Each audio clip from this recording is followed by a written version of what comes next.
In April 1564, a grain merchant's son named William Shakespeare was born in Stratford-upon-Avon, a small market town where most people couldn't read their own names. Yet somehow, this man with no university education, who spelled his own name 6 different ways, wrote the most sophisticated literature in human history. He crafted plays that demonstrated intimate knowledge of French and Italian court life, despite never leaving England. He wrote with the vocabulary of a scholar who had read thousands of books, though his father couldn't sign his own name. He penned scenes of royal intrigue with the precision of someone who had lived at court, yet he was never recorded as visiting any palace. And when he died, in 1616, not a single book was found in his house. Not one manuscript, not even a letter in his own handwriting. The greatest writer in human history left behind a literary legacy of absolute zero. Today, we're going to examine the evidence that William Shakespeare of Stratford was nothing more than a frontman for the real author, a brilliant aristocrat who had to hide his identity to protect his reputation and possibly his life. To understand why the Shakespeare authorship question exists, we need to examine exactly who William Shakespeare of Stratford actually was. Born to John Shakespeare, a wool dealer and leather worker who later became bailiff of Stratford, young William grew up in a world where literacy was rare and books were luxury items. The Stratford Grammar School that supposedly educated Shakespeare has no enrollment records for him, no attendance records, no graduation records. In fact, the only education we can prove Shakespeare received was learning to write his name, and he did that very poorly. When Shakespeare was 18, he married Anne Hathaway, who was 26 and already 3 months pregnant. This was a scandal in Puritan England that would have destroyed any hopes of social advancement. By 1585, Shakespeare had 3 children and mounting debts. He was working as a grain dealer, pursuing debtors through the local courts. Then, sometime around 1587, something extraordinary happened. This barely literate grain dealer supposedly transformed into the greatest writer in human history. The problem is, there's absolutely no evidence for how this transformation occurred. No teachers who remembered instructing him, no fellow students who studied with him, no mentors who guided his development. When we examine Shakespeare's will, written just before his death, it mentions no books, no manuscripts, no literary works at all. He left his second-best bed to his wife, but made no mention of the literary works that had supposedly made him famous and wealthy. Even more strange, when Shakespeare died in Stratford, no one seemed to notice that England's greatest writer was gone. No eulogies from fellow writers, no acknowledgement from the court, no recognition that a literary giant had passed away. It wasn't until 7 years later that the first folio was published, suddenly revealing this grain dealer as the author of literary masterpieces. The single greatest problem with the traditional Shakespeare story is the education gap. The plays and sonnets demonstrate knowledge that William of Stratford simply could not have possessed. Shakespeare's works contain over 100 references to classical literature. Homer, Ovid, Plutarch, Seneca, most available only in Latin during his lifetime. The Stratford man would have had no access to these works and certainly couldn't read them in their original languages. Consider The Merchant of Venice, which demonstrates intimate knowledge of Venetian law, banking practices, and geography. Shakespeare describes specific streets, legal procedures, and cultural nuances that only someone who had lived in Venice could know. Yet there's no record of William Shakespeare ever travelling to Italy, let alone spending enough time there to acquire such detailed knowledge. The same problem exists with France. Love's Labour's Lost is set in the court of Navarre and includes puns that only work in French. All's Well That Ends Well demonstrates detailed knowledge of French geography, nobility, and court customs. How did a grain dealer from Stratford acquire such intimate knowledge of French culture and language? The vocabulary problem is even more damning. Shakespeare's works contain over 29,000 different words, more than any other English writer. Modern scholars estimate this would require reading over 1,000 books. Yet no books were found in Shakespeare's house.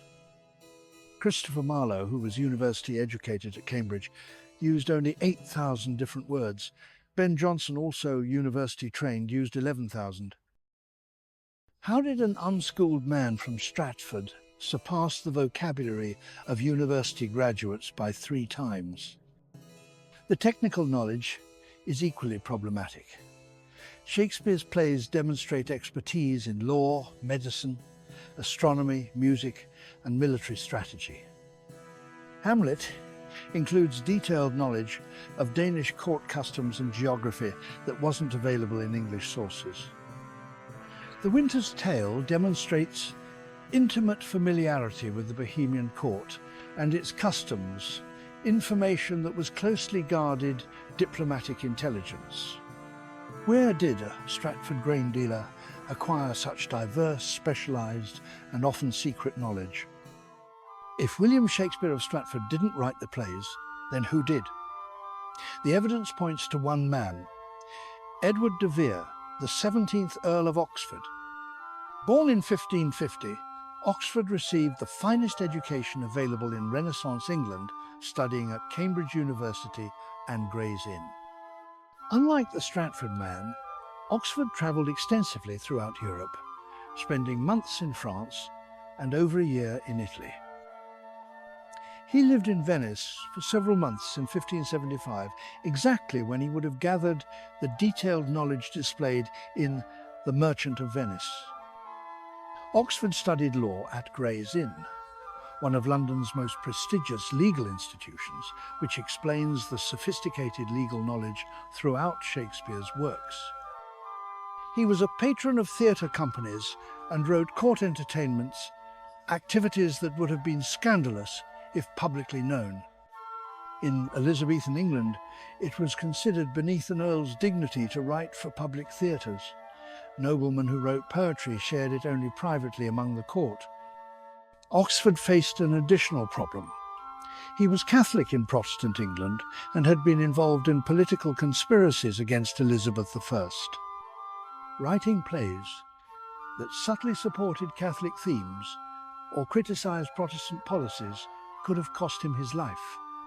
Oxford needed a frontman, someone whose name could appear on the plays while he remained safely anonymous. William Shakespeare of Stratford was perfect for this role.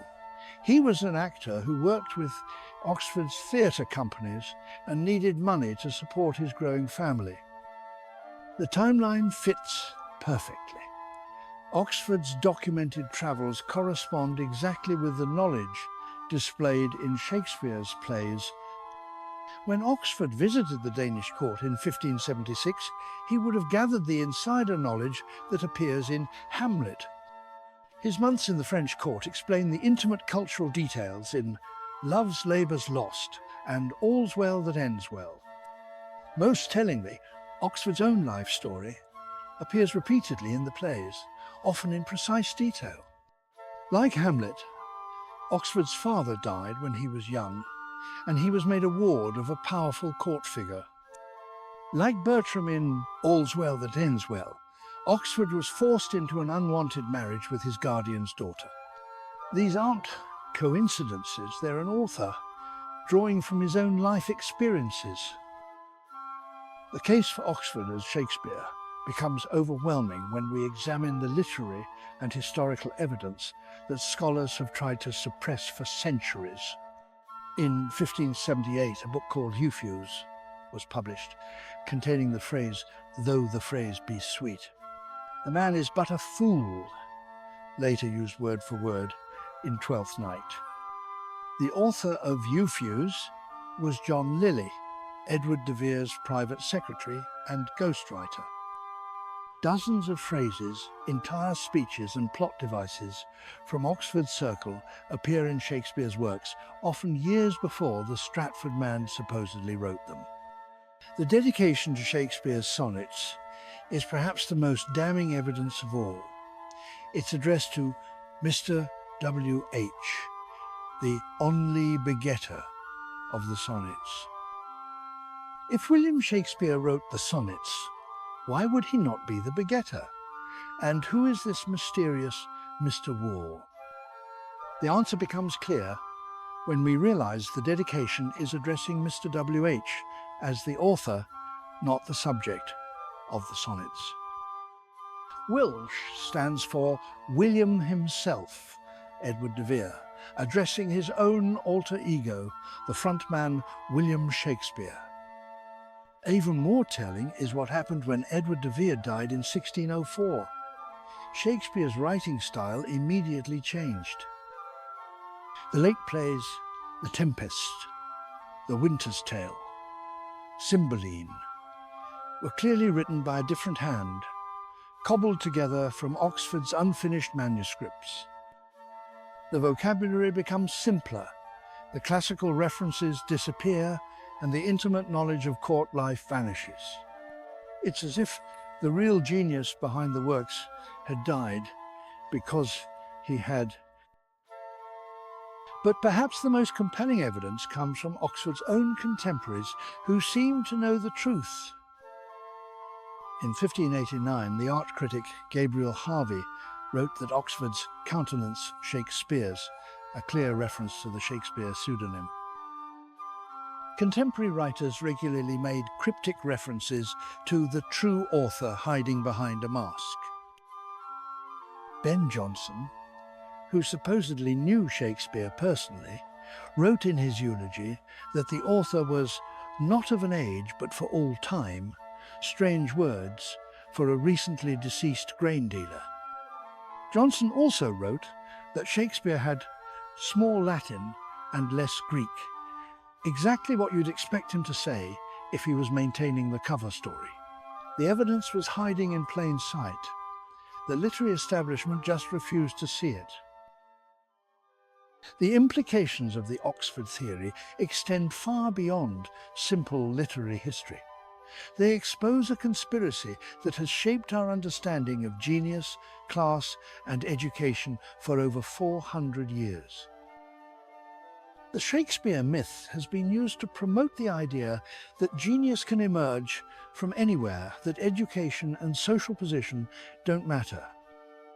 It's a beautiful story, but it's not true. The real Shakespeare, Edward de Vere, was highly educated, widely travelled, and born into privilege. Acknowledging this doesn't diminish the genius of the works. It simply gives credit where credit is due. The academic establishment has fought the Oxford theory for decades because accepting it would require rewriting textbooks and admitting centuries of error. Careers have been built on Shakespeare's scholarship. Entire departments depend on the Stratford story being true.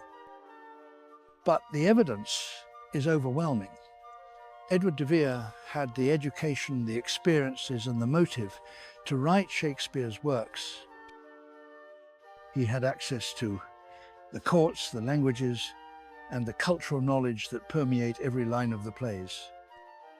Most importantly, he had reasons to hide his authorship that the Stratford man never faced. The truth about Shakespeare doesn't diminish the works. It reveals them as even more remarkable, written by a man who lived the adventures he described. The plays weren't products of imagination alone. They were autobiography disguised as fiction. When we read Hamlet, we're reading Edward de Vere's psychological profile. When we watch The Tempest, we're seeing his final farewell to his art. The man from Stratford was simply the face that allowed these masterpieces to survive. For 4 centuries, we've celebrated the wrong man as the greatest writer in human history. William Shakespeare of Stratford deserves recognition as a successful actor and businessman, but not as the author of Hamlet, King Lear, and Macbeth. That honour belongs to Edward de Vere, 17th Earl of Oxford, a man whose life was so extraordinary that he had to hide behind a pseudonym to share his genius with the world. The truth has been hidden for 4 centuries, but the evidence speaks for itself. Shakespeare didn't exist as we know him, but the real author, brilliant, travelled, and tragically forced into anonymity, gave us literary treasures that truly are not of an age, but for all time.